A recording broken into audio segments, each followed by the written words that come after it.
ಇದೆಲ್ಲದರ ಜೊತೆಗೆ ಏನಂದರೆ ಚಿತ್ರದುರ್ಗದಿಂದ ಅವನನ್ನು ಹೇಗೆ ಕರ್ಕೊಂಬರಲಾಯಿತು. ಒಂದು ಕಡೆಗೆ ಇಟಿಯೋಸ್ ವಾಹನದಲ್ಲಿ ಕೂಡಿಸ್ಕೊಂಡು ಕರ್ಕೊಂಬಂದರು ಅನ್ನುವಂಥ ಮಾತುಗಳು, ಇನ್ನೊಂದು ಕಡೆಗೆ ಏನು ಅಂದರೆ ಇಲ್ಲ ಸ್ಕಾರ್ಪಿಯೋ ವೆಹಿಕಲಲ್ಲೇ ಅವನನ್ನು ಚೇಸ್ ಮಾಡಿದರು ಅನ್ನುವಂಥ ಮಾತು. ಜೂನ್ 8ನೇ ತಾರೀಕು ಬೆಳಗ್ಗೆ 10:30 ಸುಮಾರಿಗೆ ಕಾರ್ನಲ್ಲಿ ಚೇಸ್ ಮಾಡಿದರು, ಬಿಳಿ ಬಣ್ಣದ ಸ್ಕಾರ್ಪಿಯೋ. ಕಾರ್ನಲ್ಲಿ ಚೇಸ್ ಮಾಡಿದಂಥ ದೃಶ್ಯ CCTVಯಲ್ಲಿ ಲಭ್ಯವಾಗಿದೆ.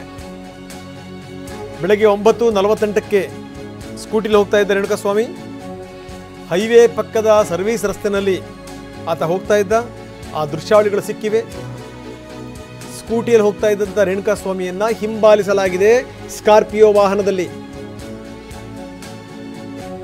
ಹಿಂಬಾಲಿಸ್ಕೊಂಡು ಹೋಗಿ ಬಾರ್ ಹತ್ರ ಅವನನ್ನು ಕೂಡಿಸಿಕೊಳ್ಳಲಾಗಿತ್ತ. ಚಳ್ಳಕೆರೆ ಗೇಟ್ ಬಳಿಯ ಬಾರ್ ಹತ್ರ. ಅಲ್ಲಿಂದ ಪಟ್ಟಣಗೆರೆ ಶೆಡ್ಡಿ ಕರ್ಕೊಂಡ್ಬಂದ್ರು.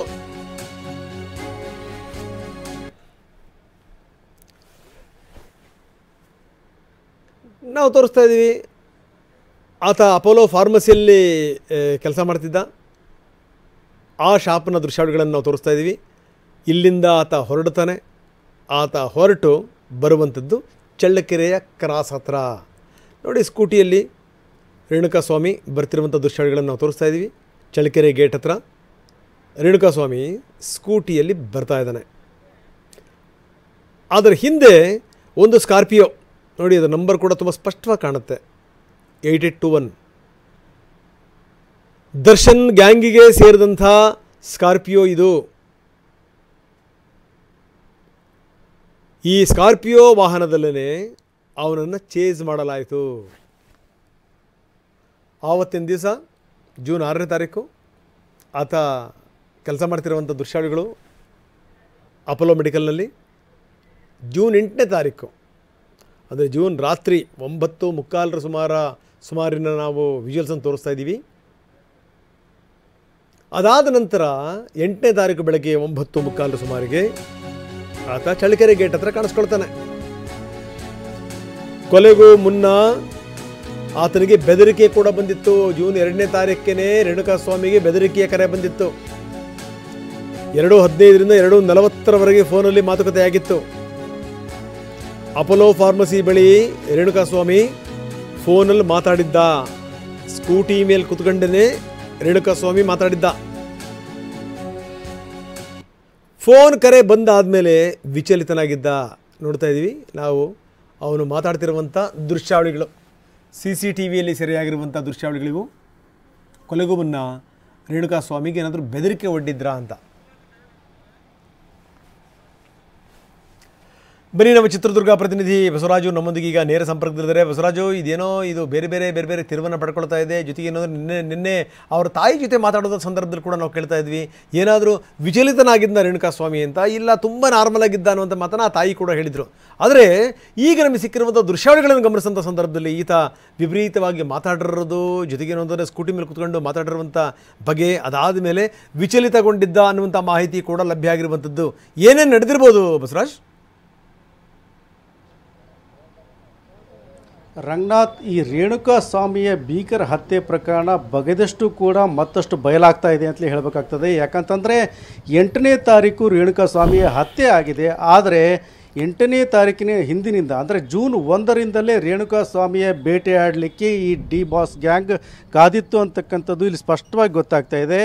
ನೀವು ಅಪೋಲೋ ಮೆಡಿಕಲ್ನ CCTV ಫುಟೇಜನ್ನು ನೋಡೋದಾದರೆ 2ನೇ ತಾರೀಕು ಮಧ್ಯಾಹ್ನದ ಹೊತ್ತಿಗೆ ಆತ ಸುಮಾರು 25 ನಿಮಿಷಕ್ಕೂ ಹೆಚ್ಚು ಕಾಲ ತನ್ನ ಸ್ಕೂಟಿ ಮೇಲೆ ಕುಳಿತು ಮಾತನಾಡ್ತಾನೆ. ತದನಂತರ ಆತ ವಿಚಲಿತನಾದಂಥ ರೀತಿ ಸ್ಪಷ್ಟವಾಗಿ ಆ CCTV ಫುಟೇಜಲ್ಲಿ ಕೂಡ ಗೊತ್ತಾಗುತ್ತೆ. ಅಷ್ಟೇ ಅಲ್ಲ, ಆತನ ಜೊತೆ ಕೆಲಸ ಮಾಡ್ತಕ್ಕಂಥವರಾಗಿರ್ಬೋದು, ಆತನ ಪರಿಚಿತರಾಗಿರ್ಬೋದು, ಅವರು ಕೂಡ ಅಬ್ಸರ್ವ್ ಮಾಡಿರೋ ಪ್ರಕಾರ, TV9ಗೆ ಕೊಟ್ಟಿರ್ತಕ್ಕಂಥ ಮಾಹಿತಿ ಪ್ರಕಾರ 1 ವಾರದಿಂದ ಆತ ಡಿಸ್ಟರ್ಬ್ ಆಗಿದ್ದ.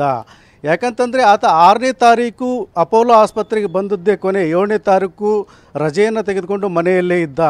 8ನೇ ತಾರೀಕು ಮತ್ತೆ ಆ ಡ್ಯೂಟಿಗೆ ಹೋಗಲಿಕ್ಕೆ ಅಂಥೇಳಿ ಬರ್ತಾನೆ. ಆದರೆ 9:45 ಸುಮಾರಿಗೆ ಇಲ್ಲಿನ ಒಂದು ಬಾರ್ ಒಂದರಲ್ಲಿ CCTV ಫುಟೇಜ್ ಲಭ್ಯ ಆಗಿರೋ ಪ್ರಕಾರ ಆತನ ಸ್ಕೂಟಿ ಆ ಬಾರ್ ದಾಟಿ ಮುಂದಕ್ಕೆ ಹೋಗುತ್ತೆ.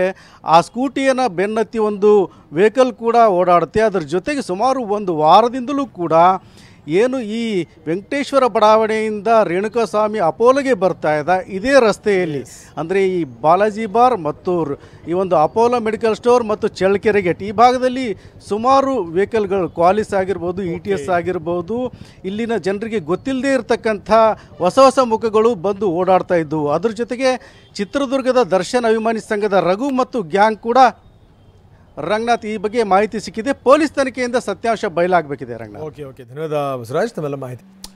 ಇನ್ನು ಶಾಮಿಯಾನ ಹಾಕಿರೋದಕ್ಕೆ ಈಗ ಛಲವಾದಿ ನಾರಾಯಣ ಸ್ವಾಮಿ ಅವರು ಕೂಡ ಕಿಡಿಕಾರಿದ್ದಾರೆ. 144 ಸೆಕ್ಷನ್ ಯಾಕೆ ಹಾಕಿದ್ರಿ, ಶಾಮಿಯಾನ ಯಾಕೆ ಹಾಕೋದು, ಇದೆಲ್ಲ ಕೂಡ ಸರಿಯಲ್ಲ, ಮಾಧ್ಯಮದವ್ರಿಗೆ ಹಿಂಗೆಲ್ಲ ನಿರ್ಬಂಧ ಹೇರಬಾರ್ದು ಅಂತ ಹೇಳಿ MLC ಛಲವಾದಿ ನಾರಾಯಣ ಸ್ವಾಮಿ ಅವರು ಕೂಡ ಮಾತಾಡಿದ್ದಾರೆ. ಬನ್ನಿ ನೋಡೋಣ. ದರ್ಶನ್ ಅವರ ಕೇಸು ಹೊರಗಡೆ ಬಂದ ತಕ್ಷಣ ಪೊಲೀಸ್ನವರು ತಕ್ಷಣ ಕ್ರಮ ಕೈಗೊಂಡು ಅದರ ಹಿಂದೆ ಯಾರ್ಯಾರು ಇದ್ದಾರೆ ಅಂತಕ್ಕಂಥದ್ದು ಎಲ್ಲರನ್ನೂ ಕೂಡ ಇವತ್ತು ಅರೆಸ್ಟ್ ಮಾಡಿ ಯಾರು ಅನ್ಯಾಯಕ್ಕೆ ಒಳಗಾಗಿದ್ದಾರೆ ಅವರ ಕುಟುಂಬಕ್ಕೆ ನ್ಯಾಯ ಕೊಡಿಸ್ತಕ್ಕಂಥ ಕೆಲಸವನ್ನು ಭಾಳ ಚೆನ್ನಾಗಿ ಮಾಡ್ತಾ ಇದ್ದಾರೆ ಅಂತ ನಾನು ಕೇಳ್ಪಟ್ಟೆ. ಭಾಳ ಸಂತೋಷ ಆಯಿತು. ಅದಾದ ತಕ್ಷಣವೇ ಆ ಪ್ರಾಂತ್ಯದಲ್ಲಿ 144 ಸೆಕ್ಷನ್ ಆಗ್ತಕ್ಕಂಥದ್ದು,